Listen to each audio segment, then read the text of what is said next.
Hai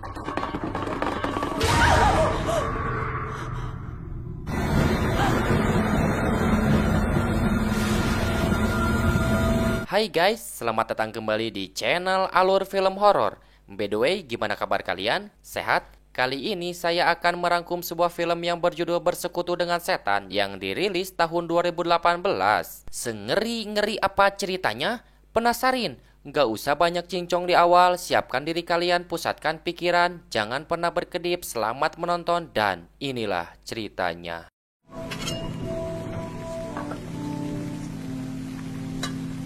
Kisah akan berfokus di sebuah pedesaan terdapat satu keluarga yang sangat amat romantis sekali. Mereka yang bernama Herman dan Sri. Setelah 20 tahun lebih pernikahan mereka telah dikaruniai dua anak yang bernama Andi dan Dina. Si Andi kemana ya? Pasti kehujanan nih. Kala itu musim hujan roda gelap masih terus berlanjut. Andi yang masih duduk di bangku kuliah pun harus pulang terlambat. Tanpa mereka sadari bahwa ada seorang wanita yang mengintai keluarganya di luar rumah. Hujan. Kemarin hampir aja. Sri setiap hari selalu menyajikan makanan kesukaan Herman, yaitu gulai ayam. Tapi semenjak munculnya si wanita itu, Herman tiba-tiba muntah darah, bahkan mengeluarkan pecahan kaca dari mulutnya, hingga pada akhirnya nyawanya pun tidak bisa terselamatkan.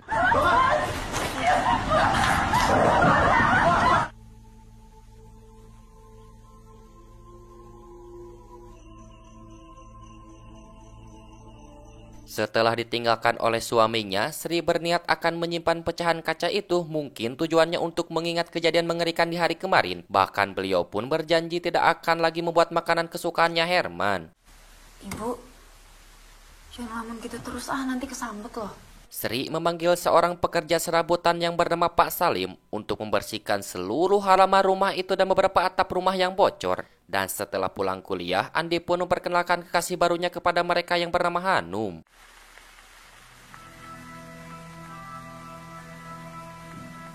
Untuk lebih menghangatkan suasana di rumah itu, Andi menyetel lagu kesukaan Herman, tetapi hal itu dibantah oleh Sri karena beliau masih belum bisa move on. Bahkan Andi pun menjelaskan hal itu kepada Hanum.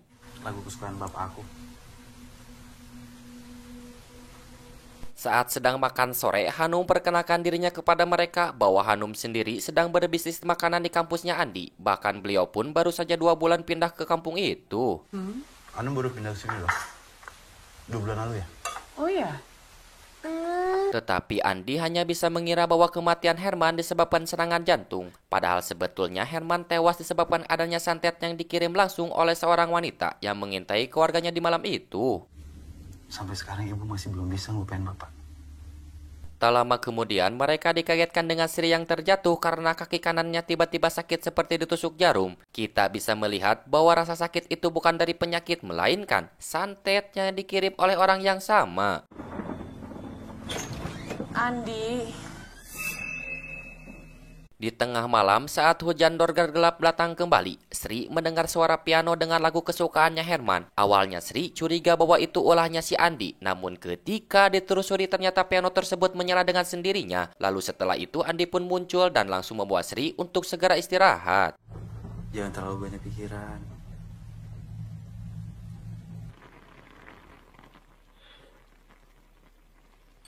Esok harinya Andi berbicara bahwa Andi ingin sekali makan gulai ayam buatan ibunya. Sri pun merasa bingung, bukannya Andi tahu masakan itu tidak akan disajikan lagi. Dan tak lama kemudian, tiba-tiba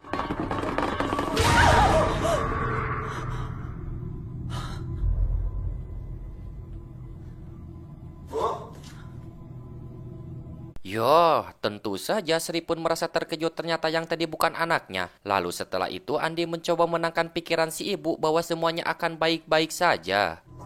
Tante Hanum mau kesini. Mau bawain makanan. Setelah itu Hanum datang kembali sambil membawa makanan untuk mereka. Bahkan Hanum pun memberikan satu mangkok khusus untuk Sri. Dan ternyata makanan itu adalah sop ayam. Tadi ibu juga masak sop ayam. Tapi tumpah. Suka nggak, Bu? Enak sekali. Dikarenakan malam itu hujan sangatlah deras, Andi meminta Hanum untuk menginap saja. Itu pun dengan syarat Andi akan tidur di sofa untuk sementara waktu. Dan kini luka yang ada di kaki Sri pun semakin hari semakin membengkak. Ada apa, Bu? Setelah itu, Sri memberitahu Dina bahwa semenjak ditinggalkan oleh Herman, kejadian di luar nalar pun terus terjadi. Lalu saat Sri akan menceritakannya, tiba-tiba semua listrik di sana mendadak mati. Ibu, kayak anak kecil aja. Di kamarnya, Sri melihat asap hitam yang mengumpul seperti pusaran air tepat di atap yang selalu bocor. Bahkan hal itu pun disaksikan oleh Hanum. Akibat hal itu, mereka pun langsung membawa Sri ke puskesmas terdekat.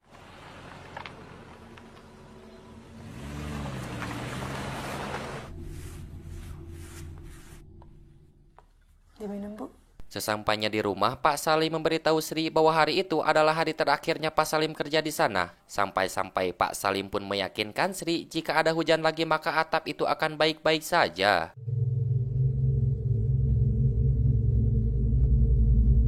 Sangat terlihat jelas kondisi Sri semakin hari semakin memburuk. Ya tentu saja bagi seorang anak pun merasa khawatir akan hal itu. Dan tak lama kemudian Sri muntah darah sama persis apa yang pernah dialami oleh Herman.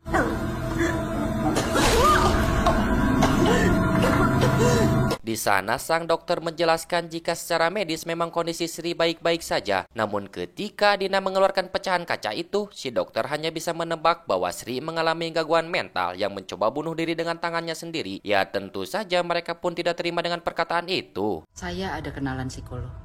Maksud dokter ibu saya gila.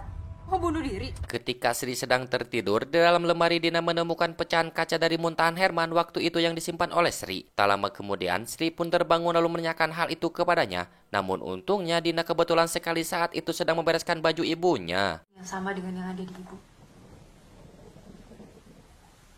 Setelah itu, Dina mulai sadar bahwa kematian Herman disebabkan oleh santet. Bahkan santet itu pun mencoba akan membunuh Sri dengan hal yang sama. Tetapi bagi Andi, di zaman modern seperti ini mustahil ada orang yang berniat jahat seperti itu.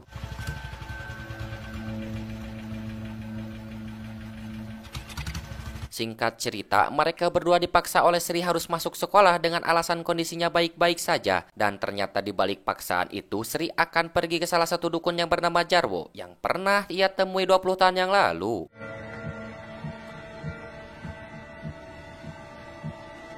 Tujuan maksud datang ke sana tentu sudah jelas Sri akan konsultan perihal kejadian yang dialaminya belakangan ini. Setelah diterawang lewat sebutir telur, Jarwo pun langsung mengetahui bahwa Sri telah disantet oleh seseorang.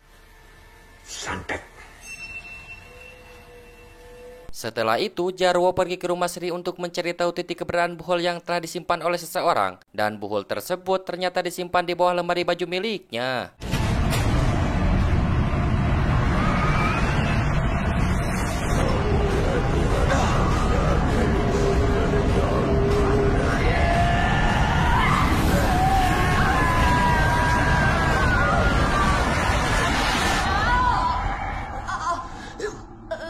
Hanum yang tiba-tiba di sana pun melihat Jarwo yang telah keluar dari rumah Sri. Tapi anehnya Hanum tidak memberitahu kepada Andi terkait hal itu. Dan setelah dicabutnya buhol tersebut, luka yang dialami Sri menghilang begitu saja. Esok harinya, Sri datang kembali langsung memperlihatkan sebuah foto untuk meyakinkan apakah dia penyebabnya. Dan ternyata dugaan Sri memang benar, santet tersebut berasal dari teman dekatnya dulu. Saat Sri meminta Jarwo untuk melakukan balas dendam kepadanya, namun tiba-tiba...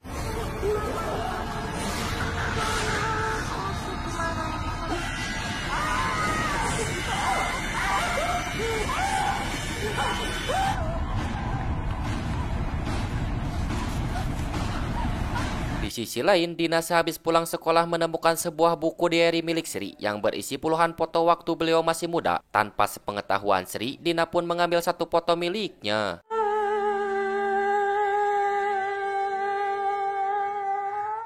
Setelah itu, Dina ingin sekali membawa ibunya ke orang yang pintar. Tapi apalah daya karena Andi terus menolak. Bahkan dukun yang terkenal di sana pun, yakni si Jarwo, telah tewas ikut terbakar bersama rumahnya. Abang kasih tahu ya, Jarwo tuh udah mati, Din. Rumah itu udah kebakar. Untuk meyakinkan omongan si Andi, Dina pun langsung pergi ke rumah Jarwo. Di sana, Dina menemukan foto seorang wanita yang sempat diberikan kepada Jarwo dan sebuah botol buhul untuk perantara penyantetan. Di sisi lain, saat Andi akan menghantarkan Hanum pulang, di tengah jalan tak sengaja mereka melihat warga yang melakukan demo kepada kepala dusun terkait penolakan pembakaman Jarwo yang sudah banyak melakukan dosa. Dia itu tukang santet, Pak. yang disembahnya ada setan. Ibarat Untuk menenangkan situasi di sana, kepala dusun pun mencari jalan yang terbaik bagi mereka, yakni Jarwo akan dikubur di tengah hutan yang sangat jauh sekali dari permukiman warga. kubur jauh-jauh dari hutan. Dina menyatukan kembali pecahan foto itu menjadi satu, karena hanya dialah yang mengetahui bahwa Sri telah disantet oleh teman dekat ibunya. Bahkan Dina pun rela bolos sekolah demi mencari alamat yang sudah tertulis di balik foto tersebut.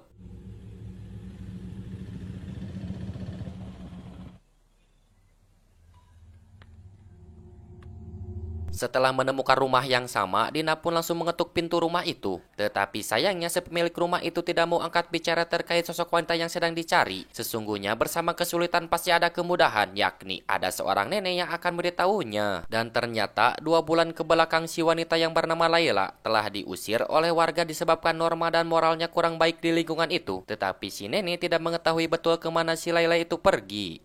Saya butuh sekali bantuan nenek. Singkat cerita, malam pun tiba. Sri yang sedang tertidur didatangi sosok Jarwo. Karena merasa terkejut, Sri pun langsung bacakan ayat kursi. Tapi siapa sangka, Jarwo pun sangat hafal doa itu. وسع كرسيه السماوات والأرض ولا يؤوده.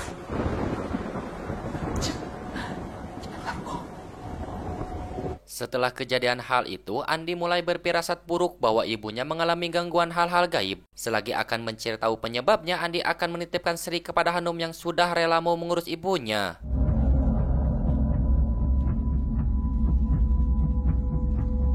Di rumah Jarwo, Andi berhasil menemukan 1 botol buhul yang tidak diambil oleh Dina waktu itu. Tak lama kemudian, istri Jarwo datang dan Andi pun langsung mempertanyakan di mana letak kuburan Jarwo. Bahkan di sisi lain, Dina pun masih terus mencari titik keberadaan si Laila itu.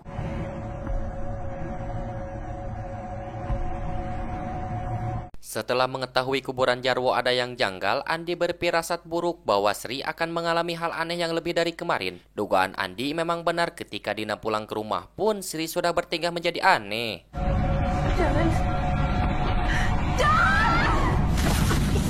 Kini Jarwo akan membunuh Sri dengan cara mengendalikannya supaya Sri mau gantung diri di kamarnya. Lalu saat Andi mendobrak pintu kamar ibunya, tiba-tiba Sri menghilang entah kemana.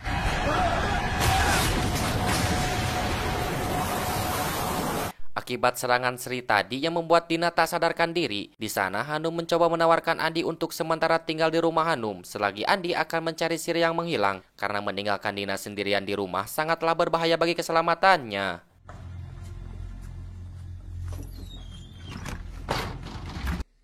Kamu makan dulu. Jangan sampai sakit juga. Iya. Di sana Andi tak sengaja menemukan sebuah galeri Ratna yang berisi puluhan foto keluarga Hanum. Setelah mencocokkan foto milik Ratna dan yang dibawa oleh Dina, alhasil dalang dibalik semua itu adalah ulahnya si Ratna.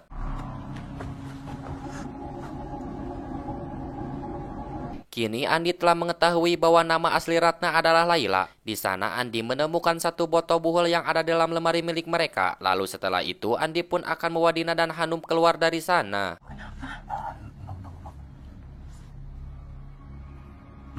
Dan ternyata rumah itu sudah dikunci oleh Laila, bahkan kunci rumah itu disimpan di kamarnya. Dengan terpaksanya Hanum pun harus mengambil kuncinya dulu. Dan ketika mereka akan keluar dari sana, tiba-tiba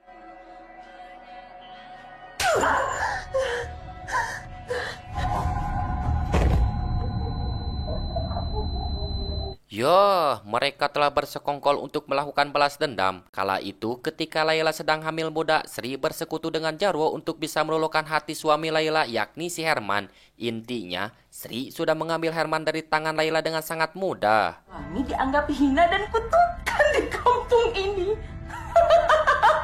Jangan pun Laila, mungkin wanita di luar sana pun tidak akan bisa menerima jika diceraikan suami saat sedang hamil muda. Yang bikin nyelak sampai saat ini adalah omongan Sri dan para tetangga yang seenaknya merendahkan harga diri Laila. Ya tentu sudah jelas bahwa Hanum anak asli dari Herman yang sudah merencanakan akan balas dendam. Karena beliau tidak bisa menerima rasa sakit ibunya yang terus-menerus dihina. Sehingga aku bisa dengan leluasa melakukan apapun. Dan tak lama kemudian mereka munculkan Sri agar mereka berdua bisa menyaksikan langsung terkait Dina yang akan disiksa oleh mereka. Hanya dengan sepotong baju milik Dina pun mereka bisa mengendalikan sesuka hatinya.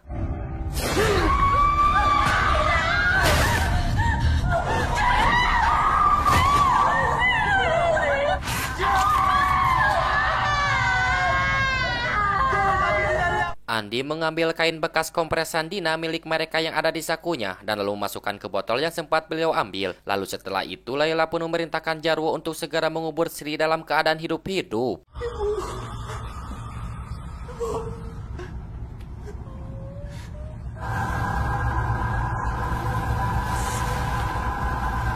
Saat Hanum akan memotong rambut Andi, beliau pun langsung melawan dan memanfaatkan gunting milik mereka untuk bisa terlepas dari sekapan itu. Dan hingga pada akhirnya Andi pun bisa membunuh mereka dengan cara yang sama.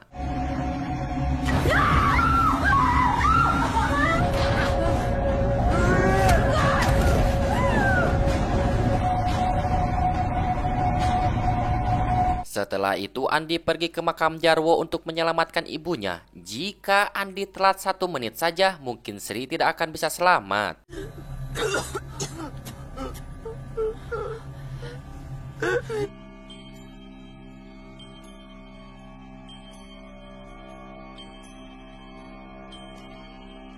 Tamat.